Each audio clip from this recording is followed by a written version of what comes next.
I am Nancy, and I have an older brother named Keith, who is 7 years my senior. Since childhood, Keith displayed exceptional academic prowess, excelling from an early age. He graduated from a prestigious high school and university, and naturally, our parents were immensely proud of him. They often spoke about Keith's remarkable achievements. Growing up in an environment where he was expected to excel and constantly praised, Keith's personality underwent some changes.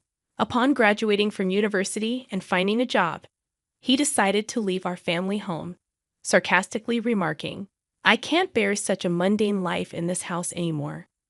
I'll never forget the wry smile on his face at that moment. Our parents, visibly surprised and somewhat saddened, recalled how cheerful and cherished Keith used to be. Admittedly, I felt anger during that time. I didn't stand out academically or in sports, and my high school wasn't super prestigious. Still, I valued the bond and love within our family. Both Keith and I owed our lives to our parents' support, and I wished he felt the same. Throughout my high school years, I realized the warmth and love of a family are precious. Strangely, my brothers seemed immune to that love. Our parents showered us with endless affection, yet Keith perceived them as ordinary people. As a child, he was my hero, handling everything perfectly. He used to care, play, and help me study. However, by the time I was about to graduate high school, he started questioning the value of higher education and dismissed my pursuits. Whenever confronted, he blamed our parents, claiming he became this way because of them. I cried, but my parents reassured me, saying, "Nancy, you've grown into a truly kind-hearted person." Encouraged by their kindness, I entered a national university and secured a job at my dream company. By the time I started working, my parents were almost 60, and my brother was already married. Oddly enough, neither my parents nor I had met his wife. Despite numerous invitations, he hesitated, citing considerations about introducing her to our family. About half a year into my new life as a working professional, an unexpected event disrupted my routine. During work hours, I received a personal call from my usually aware mother. Concerned, she inquired about my well-being and then dropped the bombshell. "Your father suddenly fell." My heart sank, and I immediately informed my supervisor, rushed to catch a taxi, and hurried to the hospital my mother had mentioned along the way. As I made my way to the hospital, my mind was filled with repeated hopes and prayers for my father's well-being. Upon entering the waiting room, a heart-wrenching scene unfolded. My mother, tears streaming down her face, greeted me with visible distress. "What happened, Mom?" I asked, settling beside her with a heavy heart. The morning had started like any other, and the sudden turn of events left me unable to process the unfolding situation. Words poured out of me, one after another, seeking answers. After a pause, my mother quietly uttered, "Your father has been diagnosed with cancer." The revelation hit me like a tidal wave, causing time to momentarily stand still. The shock, surprise, and anxiety within me spilled out in my voice as I questioned, "Why?" Taking a deep breath, my mother began to speak with a tone laced with sadness. "It's stage 4. The cancer has spread to the bile duct, and they said it's hard to remove it all." Her tears flowed uncontrollably, and I struggled to find words as I listened, grappling with the weight of the news. Seeking a glimmer of hope, I asked, "What treatment will be done next?" My mother nodded somberly, and after a brief pause, the attending physician entered to explain the detailed condition and treatment plan. The reality of my father's illness had surpassed expectations, with confirmed metastasis to other parts. Even if they operated, there was a significant risk, and success couldn't be guaranteed. In the heavy silence of the waiting room, my mother and I held hands, attempting to come to terms with this harsh reality. The doctor's matter-of-fact words emphasized the crucial choices ahead: continuing with chemotherapy or opting for support in a palliative care ward. The ticking of the clock's second hand seemed to carve through the atmosphere, underscoring the gravity of the situation. Contemplating how to navigate this challenging moment, I suggested involving my brother Keith in the decision-making process. Picking up my smartphone with a forced smile, I informed my mother that I had already attempted to contact Keith. However, recalling his past behavior and nature, I sensed a premonition: his reluctance to face tough decisions. Despite his potential resistance, I persevered, believing in the importance of gathering the family's opinions. After numerous attempts, I finally heard my brother's slightly irritated voice, urgently and anxiously. I pressed him to understand our father's condition, emphasizing the need for his presence at the hospital. His dismissive response lacked empathy, shaking me to the core. As I reminded him of our father's immense contributions to our family, tears threatened to spill as I confronted my brother's apparent indifference to our father's critical condition.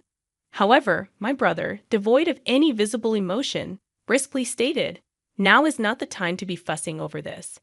There's no point in discussing further. I'm hanging up," and promptly ended the call. Stunned by the exchange, I found myself at a loss. My astonishment at my brother's indifference was evident. I had known he lacked a sense of family bond and gratitude, but I never imagined he had grown into such a detached person. Returning to my mother, a look of concern was etched on her face. "What happened?" she inquired. I replied, "It seems he is quite busy now," avoiding the details. My mother sighed deeply, murmuring, "It would have been comforting if Keith was here." In the following months, my father chose to spend his final moments in a palliative care ward, and after that decision, he quietly passed away. I informed my brother of this somber news over the phone, conveying the details of the wake and funeral. However, his response was cold, stating, "I'm busy with work, so I can't attend. Please proceed without me." True to his word, he didn't appear at our father's wake or funeral. Even my mother seemed shocked by this fact. She probably never imagined her son wouldn't show up for his father's funeral. Both family and acquaintances expressed their surprise and disappointment at his absence. After the funeral, when a moment of quiet settled among the family, my mother exhaled deeply, muttering to herself, "He really didn't come." I took her hand and said firmly, "Mom, let's not worry about him anymore. We have to let him walk his path. For now, let's cherish our memories of Dad." In response, my mother tightly squeezed my hand and smiled, saying, "Thank you." Unbelievably, the next day, my older brother suddenly appeared at the apartment where we live. When I opened the door, his expression was different from usual, filled with an urgent restlessness. Stepping inside, he demanded, without any greeting, "Where is the inheritance father left behind?" Shocked by his demand, I emotionally retorted, "Seriously? Someone who didn't even show up at the funeral. And now you're saying this?" Visibly irritated, my brother snapped, "Kids should stay quiet," instantly tensing the atmosphere. My mother stepped forward to calm the situation, explaining, "Apart from this apartment, your father didn't leave much behind." "There's no way that's true." Retorting in frustration, my brother barely concealed his anger.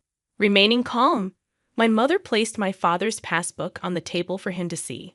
Flipping through it, it became clear that all the savings our father had were transferred to a different account. "What is this all about?" my brother exclaimed in surprise. Gently, my mother replied, "Your father had instructed to move all the money to my account earlier. Also, this apartment's name has been changed, and now it's in my name." Taken aback, my brother was at a loss for words. He merely clicked his tongue in frustration and left. As we watched his departing figure, we were once again filled with admiration and gratitude for our father's foresight and his plan to protect the family. A few months later, my mother suddenly fell, and she was immediately taken to the hospital. It was completely unexpected, and the family was filled with shock and concern. The diagnosis revealed that she had pneumonia, and it was in a more advanced stage than we thought. I recalled that she had been coughing slightly lately, and when she visited a small clinic, the diagnosis was a minor cold. Relieved by this news, we didn't think much of it. However, more detailed examinations at a major hospital revealed a much more severe condition, giving her only about 3 months to live. Hearing this news left me speechless, as it seemed unimaginable, especially considering how healthy she appeared. Tragically, just a few days after the 3-month mark, my mother quietly passed away, leaving a space filled with an indescribable stillness and sorrow. Filled with guilt and grief, I questioned why I didn't notice sooner and why I didn't take her to a bigger hospital immediately. Even after learning about my mother's pain, there was no sign of my brother coming to our house. My aunt, my mother's sister, and I handled the arrangements for the wake and the funeral. Understandably, my brother's absence was a significant shock for my aunt, just as it had been during our father's funeral. However, expecting or saying anything to my brother felt meaningless, given his past actions. A few days after the funeral, as my aunt and I were sorting out the heirlooms, my brother appeared again, accompanied by his wife, whom we were meeting for the first time. He bluntly inquired about our mother's inheritance, assuming she must have left something. Shocked and dumbfounded, my aunt stared at him in disbelief. The most astonishing part was that beside my brother stood his wife, my new sister-in-law, who neither met our eyes nor greeted us. She just stood silently next to my brother. Even more shocking was that my brother didn't even visit our mother's grave, trying to maintain calmness. I suggested, "Brother, please at least pay your respects to our parents. Visit Mom's grave." However, he responded dismissively, "Does that even mean anything?" He quickly followed up with, "By the way, how much of Mom's inheritance is left?" At that moment, May's expression changed drastically. In a voice filled with anger, contrasting with her usual warmth, she sternly admonished Keith, "How can you think of such things at a time like this? Nancy is managing the funeral on behalf of both of you, putting in all her effort. Shouldn't you act with a bit of gratitude, thinking of your parents?" However, my brother completely ignored our aunt's anger, responding dismissively, "Auntie, it's none of your business. Don't interfere." With demands made by both my brother and sister-in-law, the atmosphere in the room became cold and tense. Behind my brother, his smiling sister-in-law remarked, "Of course, I remember your name, Nancy. Do you plan to keep all of your mother's inheritance for yourself? Sorry, but we can't allow that. This apartment is so lovely. I think it's perfect for us." I never imagined that my brother and his wife would make such audacious demands. "Why should I have to leave for the sake of both of you?" I asked, my voice quivering. Undeterred, my sister-in-law continued, twirling her finger. "This apartment has just been renovated, and its location is amazing. It's close to the station, and there are plenty of shops, so we'll be living here." My anger reached its peak, and I couldn't hold back. "Big brother, all you care about is the inheritance. What are you thinking?" Turning away, my brother let out a heavy sigh, remarking, "Such vulgar behavior. Do you think raising your voice solves everything? We'll be back here in 3 days. Have everything ready to move out by then." Their intentions became crystal clear with those words. A mix of my anger and sadness bubbled up, and I couldn't stop my tears from flowing. However, this wasn't just a one-time event. Determined, I wiped my tears. My aunt gently tapped my shoulder and handed me a letter. The delicate handwriting of my mother adorned the envelope's surface. "What's this, Auntie?" I asked, carefully opening the envelope. "Your mother entrusted this to me for a just-in-case scenario. She told me to give it to you at the right moment," my aunt said, tears forming in her eyes. Unfolding the paper inside, my mother's beautiful handwriting filled the page. "To my precious Nancy, if you are reading this letter, it means I'm no longer in this world. I'm truly sorry for our parting." Warmth filled my eyes, tears beginning to flow. "You might have Keith visit the house concerning the inheritance, but don't worry, everything that your father handed down to me is now yours." I was at a loss for words. I had no idea my mother had thought this far ahead and prepared everything in advance. "I'm sorry for suddenly leaving you alone, but I'm at peace because I've seen how much you've grown into a wonderful person. While learning is essential, it's not everything. The kindness and compassion you learn through your interactions with people are what I believe hold the most value. Your father and I were genuinely happy to see you grow up with such a warm heart until our last days. Words can't express just how proud we are of you. I truly want to express my heartfelt gratitude. Thank you. Overwhelmed, I read on, deeply moved. Mom. The words before me blurred with my tears, but I was determined to take in every sentiment my mother had conveyed and continued reading. Actually, after your father passed away, following his wishes, I secretly changed the apartment's ownership to your name. I'm sorry for using your seal without permission, but it was both your father's and my wish. Please don't be angry. Life has its ups and downs. Even when things get tough, we want you to persevere and live your life fully. So stay strong and find your happiness. The letter ended there, tears streaming down my face, wetting the paper. My aunt, standing next to me, pressed her eyes and shed tears alongside me. Your sister truly cared about you. In her heart, you were a treasure, my aunt said, gently holding my hand. From the envelope, a bank book in my name emerged. It seemed like something my mother must have secretly made in the past. To my surprise, when I opened the bank book, a substantial amount was recorded. I felt that this was probably the inheritance from my father that my mother had saved for me. A few days later, my brother and his wife showed up at the house without even knocking on the door. They entered as if it was their own home. It's time for you to leave, just as promised, right? My brother sarcastically said. As I stood still, my sister-in-law became irritated. Isn't it your duty to leave quickly? She said, almost as a command.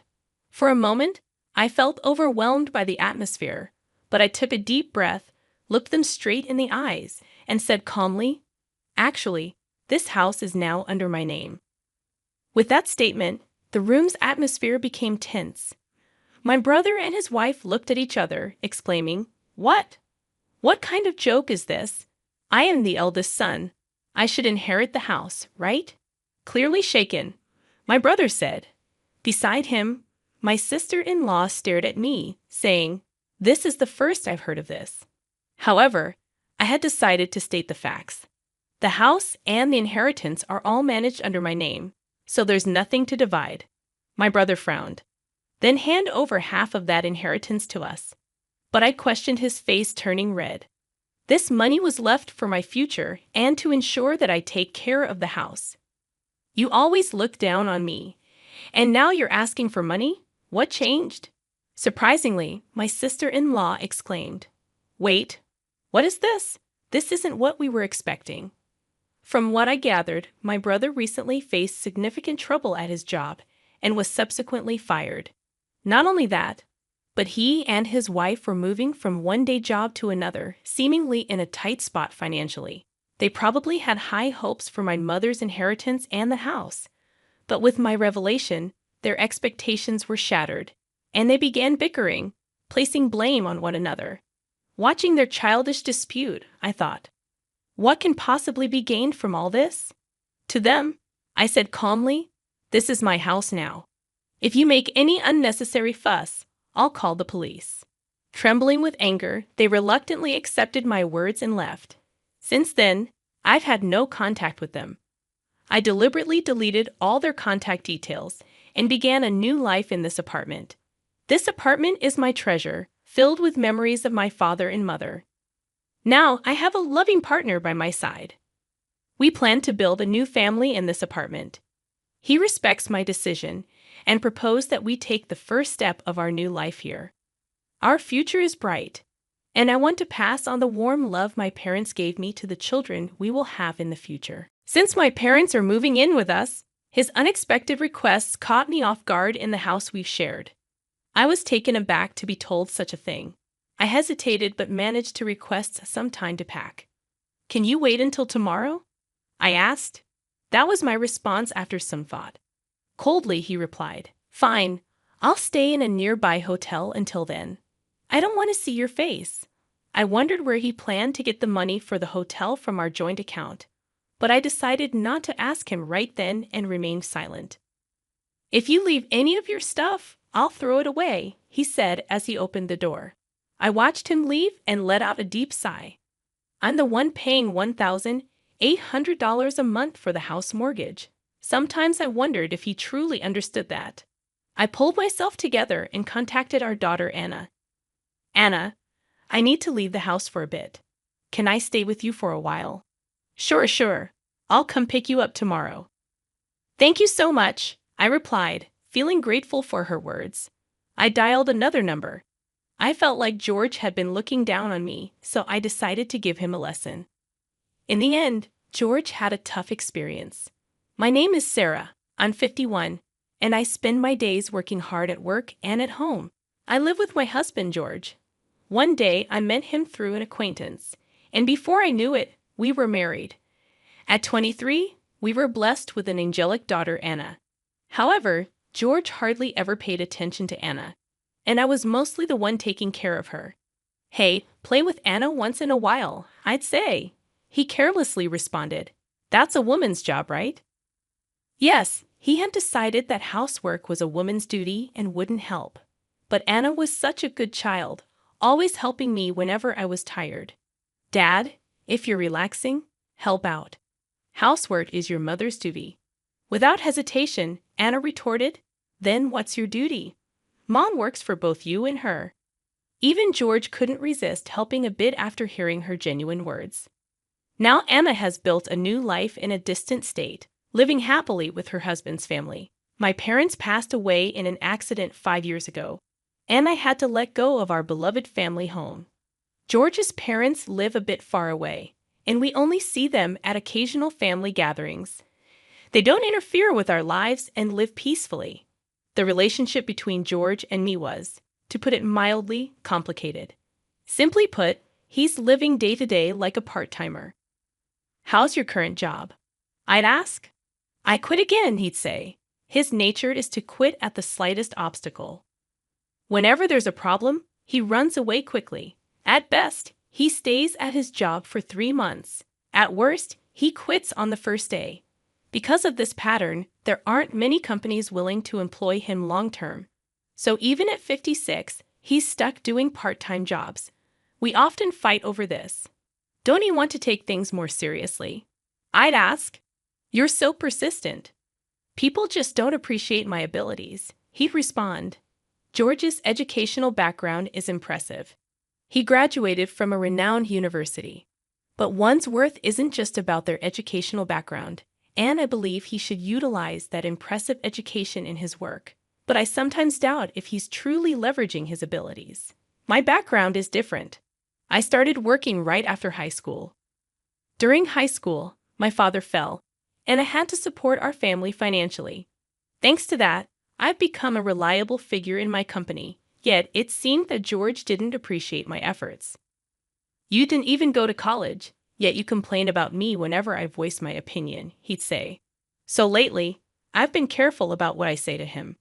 Back when he was chasing his dreams, his eyes shone so brightly that I was captivated, just like stars. While pursuing his dream, he truly sparkled. But recently, that spark seems to have disappeared. I wonder what he thinks of me. Lately, I've been having thoughts like that more and more, even considering divorce. Then a surprising incident happened. I was a bit curious and checked our joint bank account. It's decreased by $2,000. Why? For someone like me who doesn't waste money, this amount was a shock. After all, I've been working hard to protect our household finances. So I asked him, "What did you use this $2,000 for?" He replied with an annoyed expression, "Actually, I gave it to my parents." I thought to myself, why? His parents, nearing 80, were really energetic and enjoyed doing volunteer work. I had never heard that they were in trouble, so I was surprised. I always considered his parents to be dependable. They've helped us in the past, but I never imagined they'd need our help. I couldn't hide my shock and surprise that he spent $2,000 for his parents. When I asked, "Why did you spend so much money?" he replied proudly, "Actually, my mother's birthday is coming up, so I decided to give her a surprise hot spring trip." "But why from our joint account?" I asked. He casually replied, "It's okay. It's all part of being filial." I was a bit angry and said, "Shouldn't you have used your own pocket money?" He's always like this, using the money I save up without any hesitation. Like this house, for instance. He committed to it without consulting me. When I was worried about the payments, he reassured me by saying, "You have a steady job, so it should be fine, right? Even though the house was bought in my name, he seems to brag to his friends that it's his. Honestly, I've been feeling worn out by his attitude. You're my wife, just follow my directions, he said, looking displeased, and then he went to his room. Whenever something went amiss, he locked himself away. Left to ponder our problems, I would engage in chores, the money I diligently saved now used to cover our tight budget, as he consumed almost all my part-time job income. Despite my desire to escape this situation, I found myself sighing one day, memories of our recent fight still fresh. Unexpectedly, a call from my mother-in-law thanking us for the hot spring trip brought more shock. She disclosed that he had proposed that they live with us after their trip. Surprised, I asked, "Why did you suggest living together?" He said they're getting old, and it might be better to sell the family home and live together, she explained. I insisted such decisions should be made together, reminding him of our household situation. In anger, he snapped, "You're so annoying. If you're not satisfied, do whatever you want." Speechless, I witnessed him hit the table in anger. "All right, but I need time to pack. Can you wait until tomorrow?" I managed to reply. "It's okay. I wanted some space anyway. I'll stay at a hotel for the next couple of days," he replied hastily, concerned about where he would get the money for the hotel. I feared it would be from our joint account. As he left in a hurry, threatening to throw out any of my belongings left behind, I felt drained. "Don't you know that I'm paying a monthly mortgage of $1,800? I muttered to myself. Deciding to seek refuge, I contacted my daughter, Anna, who lives in another state. "Hello, Anna. You won't believe what happened," I began, and she responded with her usual kindness. As I explained the sudden arrival of his parents and his demand for me to leave, Anna expressed her shock. "That's troubling, but if there's any way I can help, let me know," she reassured. Her comforting words lightened my heart. I was wondering, can I stay at your place for a bit? "Of course, don't even ask. You're always welcome," Anna replied warmly. Grateful for her support, I took a deep breath.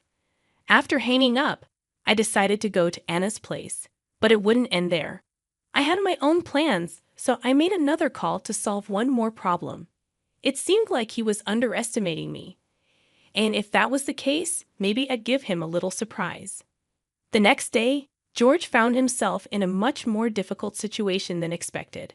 His home, once a source of stress, now felt like a true sanctuary for the soul. For the first time in a while, I had a genuinely relaxing moment.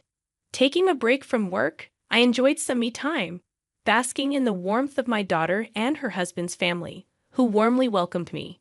The bond within the family felt incredibly special, especially after my mother-in-law's passing. Even my little granddaughter, initially wary, reached out to play with me, her voice calling me Grandma oddly comforting. In the midst of this peaceful time, my mobile rang, and looking at the notification, I thought to myself, I knew it. I answered, and George, sounding frantic, asked, "What happened?" "The house is a mess."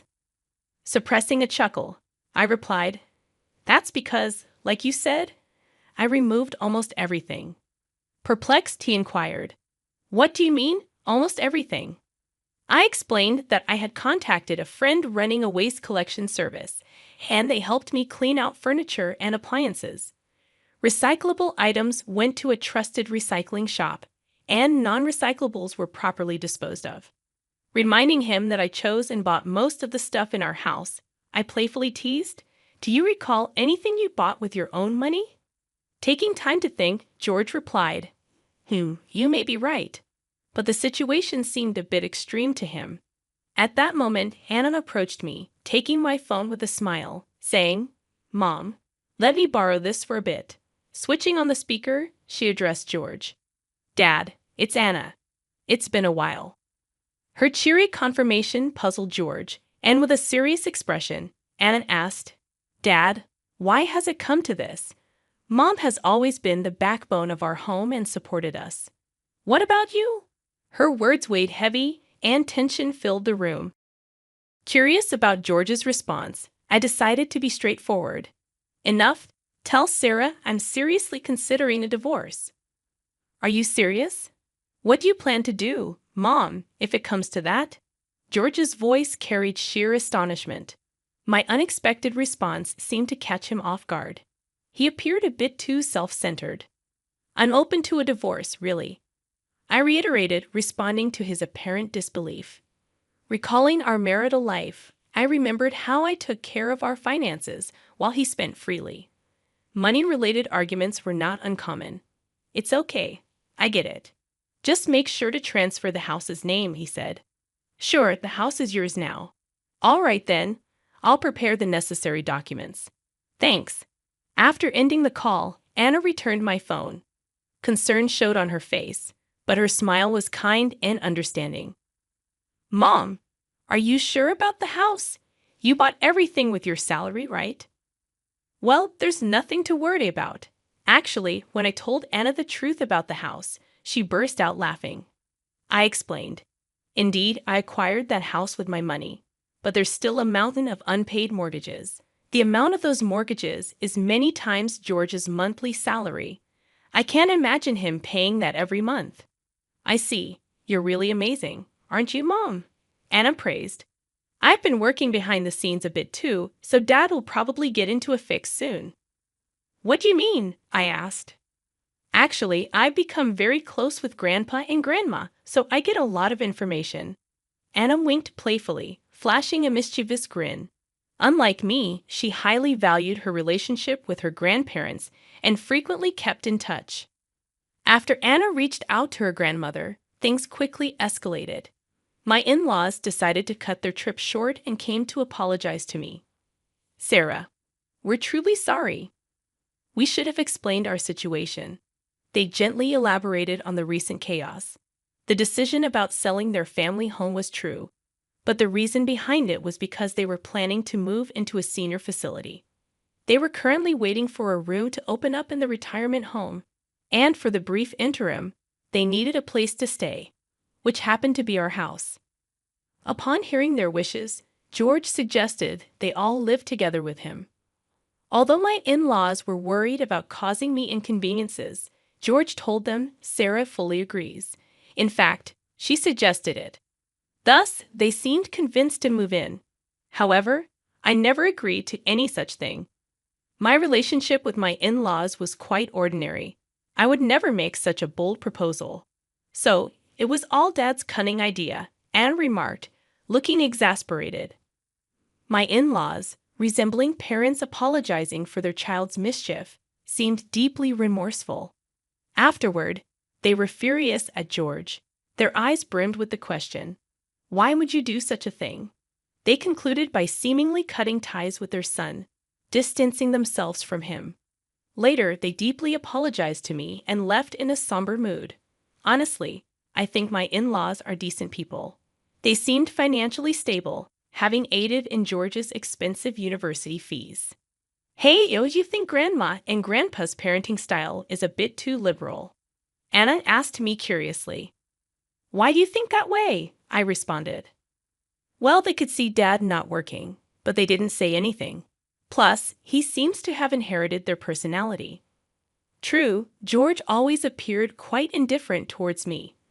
My in-laws seemed absorbed in their volunteer work and hobbies, drawing a line between them and our family. However, maybe that's not unusual. I was always worried about you, Anna, and occasionally called you. Perhaps my in-laws' leniency influenced George's selfish behavior, but George is an adult. He shouldn't let little things upset him and should act responsibly. It had only been a month since our divorce when my phone rang again. I noticed George's name, someone I considered part of my past, with a slight frown. I answered, What now?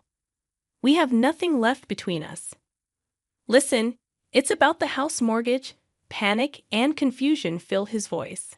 Apparently, he had received the next mortgage statement. I had diligently paid $1,800 every month, but he might have been unaware of the amount.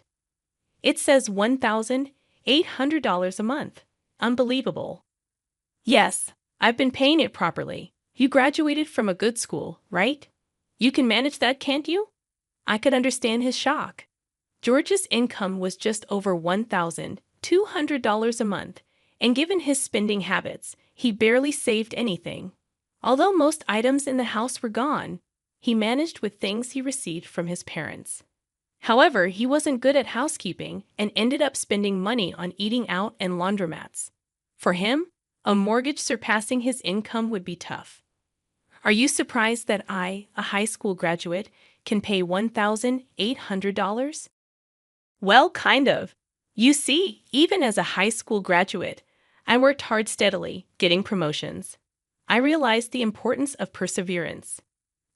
That's impressive, but it might be tough for me. It was your choice to be in this situation. Stop blaming others and take responsibility. When we divorced, we had clearly discussed the mortgage and other details. It was a given that George would pay for it if he continued to live in that house. By the way, his parents seemed to have moved to a senior facility.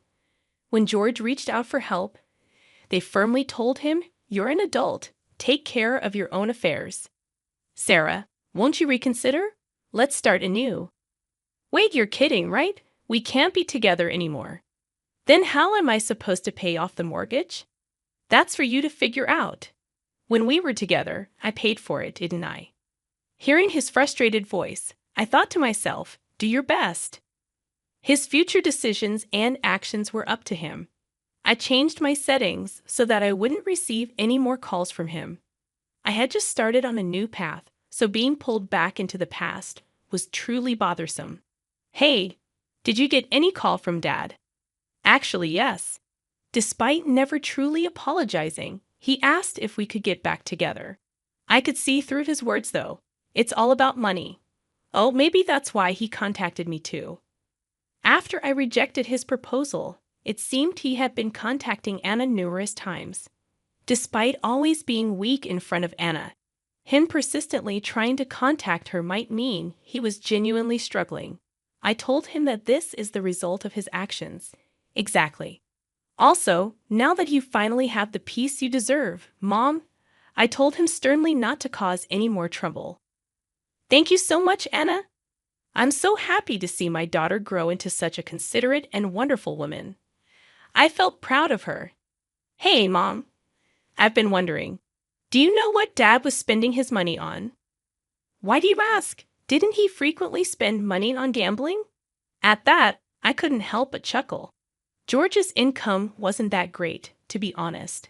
Now that I think about it, maybe he was sometimes grumpy because he lost money due to gambling. That's true. On the days he actually won, he would sometimes buy special treats. His personality was perhaps a bit simple, but I wonder why I even married him. I chuckled at the naivety of my past self. When my friend introduced me to him, he seemed to sparkle. But Anna is smart. She learned from my experiences and chose someone opposite of George, someone truly kind. Anna's husband is family-oriented, spends weekends with her and their daughter actively, and has a high position at his job, ensuring a stable life. He loves playing with his daughter during his free time and occasionally checks up on me. You really chose a good man. Do you think so, Mom? Thank you. As she spoke with a beaming smile, she looked genuinely happy. From now on, it's time for you to enjoy your life more. I'm getting older, though. I'm not sure where to start. Age is just a number, Mom. You can still find a lot of happiness ahead of you. Hearing Anna's words warmed my heart. I suddenly hoped for someone understanding, like Anna's father-in-law, to be my next partner in life. Just then, I heard my granddaughter calling out to play. Grandma, come play with me. Oh, have you been waiting to play with me? Let's play together.